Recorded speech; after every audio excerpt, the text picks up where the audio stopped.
Hello guys, this is Patuls, and welcome to my YouTube channel. Right next to me is Min and Telelo with an apostrophe and ENT. I got that one. Correct. Okay guys, so please don't forget to like, comment, share and subscribe if you haven't. If you are somebody who subscribed like a long time ago, thank you for being so supportive. I really genuinely appreciate it from, okay, my mom said the heart does not have a bottom, but with my whole heart, okay? Actually, yeah. I love you so much. And also the new subscribers, just everybody, you're welcome to our family. Thank you so much. So yes, guys, without wasting any more time, we're supposed to get into the video, but I have something special. Is it special? It is special because it's special to me, so I think now it's going to be special to all of us. So I'll be starting a series on Be My Guest, so it's going to be hashtag BMG. So whenever you comment and whatnot, you must just go down. If you want to comment on something that we spoke about, you must just type out hashtag BMG. This is what I thought, this is my opinion, obviously based on what we've spoken about. If you have any comment, if you have something that you don't agree with, also feel free to put it there. Like, we're engaging. Your opinion matters. It matters to me, it matters to her. You know, we should learn, we should exchange. But obviously, let me not get into it because you don't know what's about to happen, because this girl's about to blow your mind. Welcome to my show. Be my guest. We will be talking about academic dysphoria. I should say this with a serious face. Welcome to BMG. Welcome to my show. Be my guest, and you're my guest. Yeah, I'm the guest. Oh, thank you. So this is episode 1. Thank you for having me. Oh, you're welcome. Season premiere. Without wasting any more of your time, I'm just gonna introduce our beautiful guest. I know she's already told you her name, but I'm just gonna tell you, like, I'm gonna give a brief description of how we met. Yes. So I went to a TED Talk sometime this year. Was it August? Yeah. It was August, and she was one of the speakers. I'm actually going to leave a link to her TED Talk. It's on the TEDx channel. Take that! Eat it! Me, I sit with big people, eh? I sit with the leagues, you understand? But anyway, she gave a talk there about academic dysphoria, and I was in the room, super blessed. And I happened to relate to a lot of things that she was talking about. I happened to not just relate, but I understood where she was coming from, and I just became appreciative of how much research. I learned so much. So I just thought, you know what, let me talk to this girl, let me invite her to my channel and see what she's gonna say.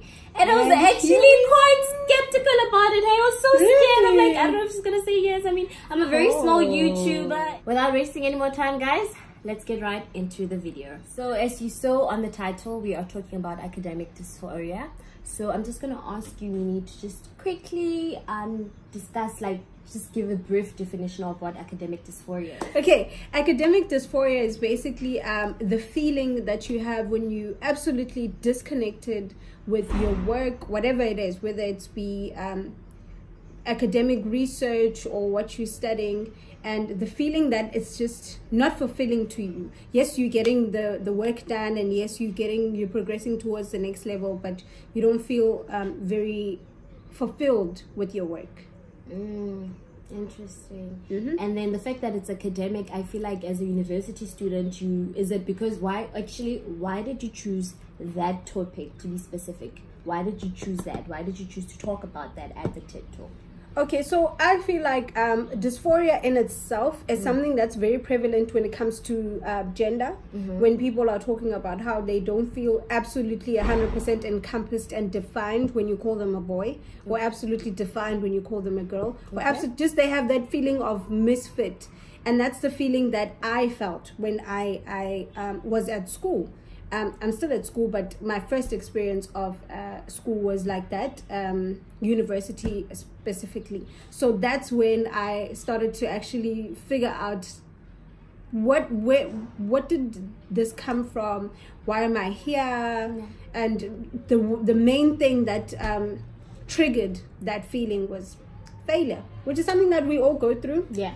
But the first one is always a punch in the gut, honestly.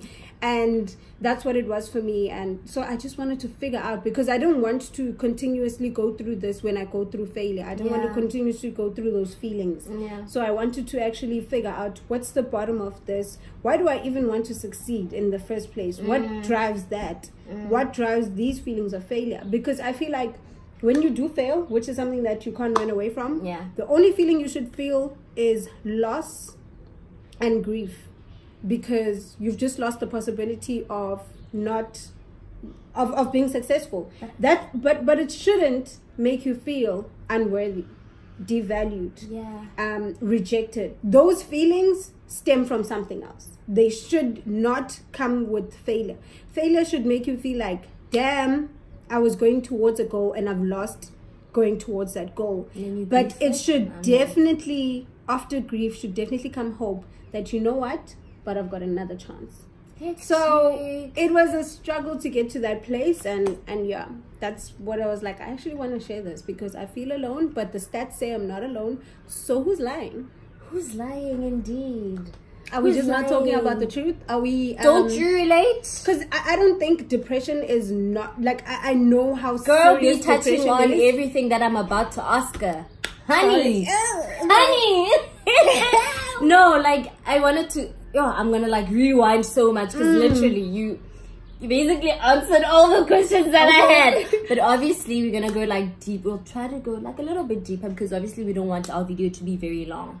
However, you touched on something about how because one of my questions were, how do you, like, what do you think, like, your first failure, and you did talk about how, like, when you fail for the first time, that's a punch in the gut, in your own words. But then I actually read somewhere, because we're talking about like failing and whatnot in tertiary, academic dysphoria in tertiary institutions. I read on Twitter, somebody at Little One Petite Twitter, she said, I quote, how do so many bright and healthy people go into university okay and leave with a range of mental health issues? Guys, when I read that, I was like, surely, like, something is wrong with the system. Definitely something is wrong with the system. And then touching again, going back to what you said about failure, you said when you fail, the only feelings that you should have is loss and grief. When you said that's your opinion, of course. I wanted to stop you there to say, but I feel a lot more, like a lot more different feelings than those two. Like, what do you mean? Because it was also one of my questions as to, when you fail for the first time, or when you keep on failing, whatever, if you do fail in life, what do you feel, and why do you feel that? Could it be because of financial reasons? Could it be because of our parents? Could it be because of our friends? Could it be because we are afraid of being mocked, or we're afraid of just walking outside because you failed at something? Do you think people are going to think you're dumb? There's just a lot of things, and you just want to justify everything, but you don't know how to. Now you end up like, closing yourself in the room, inside the room, and like you're just behind closed doors, if I can put it in that way, because you're afraid of what will people say when they find out that I failed, when I've been doing exceptionally well in my whole primary school and my whole high school education. Now I'm in tertiary. It's doing this to me. So what do you think is the problem with that? So since we're seeing that we are not the problem. No. I need to clarify this. We have to be 100% honest with ourselves. There are the hard skills that you need to get out of university at the end of the day, or to get out of any long project commitment. You have to have discipline. You have to have hard work. You have to have physical commitment, commitment backed by action. You have to have what else could it be? They know it. Don't worry, they know it. Okay, no, but basically, there are those hard skills that you need 100%. But there's those feelings that work when you are giving yourself to anything, any goal. It should not be to validate yourself. It shouldn't be to create your wealth or your value as a person. You shouldn't feel like the only reason why you're doing this degree is because, and then they'll know. Once you do that, that failure will be about you. and not about preach, the failure. sister, preach. Which is why I'm saying, yeah, which is why I'm saying, beautiful. Which is why I'm saying grief and loss is the only feeling you should feel, because when you lose, for instance, in the way grief and loss that we all understand it as losing probably a loved one, when you lose a loved one, you don't feel anything about your self-worth. You don't feel anything about what happened to you. You just feel like it sucks that happened. Yeah. It really sucks that it happened. You wish that it hadn't. But it happened, and you work through getting over that. And sometimes you get over it, sometimes you don't, with the loved ones. But when it comes to a physical project, you cannot, like, I can't even express how much I feel strongly about this. You cannot take a physical project and make it about who you are and what you're worth. How? How can a whole degree tell you that you're not worth it because you didn't get it? How can it define you? How can you be defined by it's a very weird thing, but it's also a source of valuation that society has created, that this is how we'll value humans in our society. And that's also fine, but you have to be able to control how you use those things. There are spaces that those kind of things are valuable in, and if you want to move in those spaces, then that's the only place that you should use that as value. But it shouldn't be to validate yourself. No, definitely not. And even when you move in those spaces without those degrees, you can still do it. There's something called grace. Hello. Hi. Thanks. Hi. Unmerited favor. Bye. Real. End of video. Sister has been your TED Talk. You spoke something about teaching and learning models. Can you just speak a little bit on that? Okay, so definitely, so basically, what happens is most school systems around the world work on what you call teaching frameworks and not learning models. So learning models are basically ways to learn anything, especially academic material, using the way your brain operates in retrieving information anyways. So the way that works is that it's about the learner. It's not about who's testing. It's not about the test. It's not about what's coming out in the test. It's not about what's worth more marks. It's not about teaching frameworks. And that's what teaching frameworks specify. Like, this is what we think definitely is important that you should know. And this is what we think definitely we should test this and this test and whatever. And yes, there are those things, because schools are systems at the end of the day. They have to work on certain processes.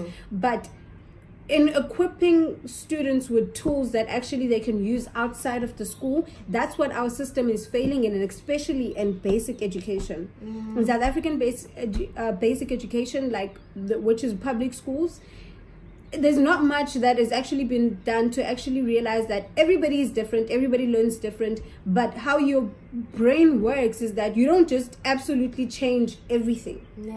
When you learn for something, or you don't wake up, like, for instance, if you want to be like an Olympic athlete or something, they don't just come and train you how to run faster. There's so many different small little changes that they make. How much of your foot touches the ground? How quick do you run just a small distance? And those different things. And that's how learning models work, where you constantly tweak little things in order to be a better student, not to make you the A student, or there are no benchmarks. The benchmark is as best as you can. But the thing with the system, there are certain benchmarks obviously to make things run, but the way that we get to those benchmarks shouldn't make us question our value, shouldn't make us question who we are. They should just question our hard work and our discipline, and that's it. That's it. Yo, can I say something? I'm just gonna read something out. I think I probably I don't know. I was making notes when you were talking. TED Talk. Oh, cool. So you mentioned something about how the Council of Higher Education reported that 50% of students that enter tertiary institutions drop out in their first year, and that others go further, or others drop out further in their studies, right? But then only less than 50% end up graduating.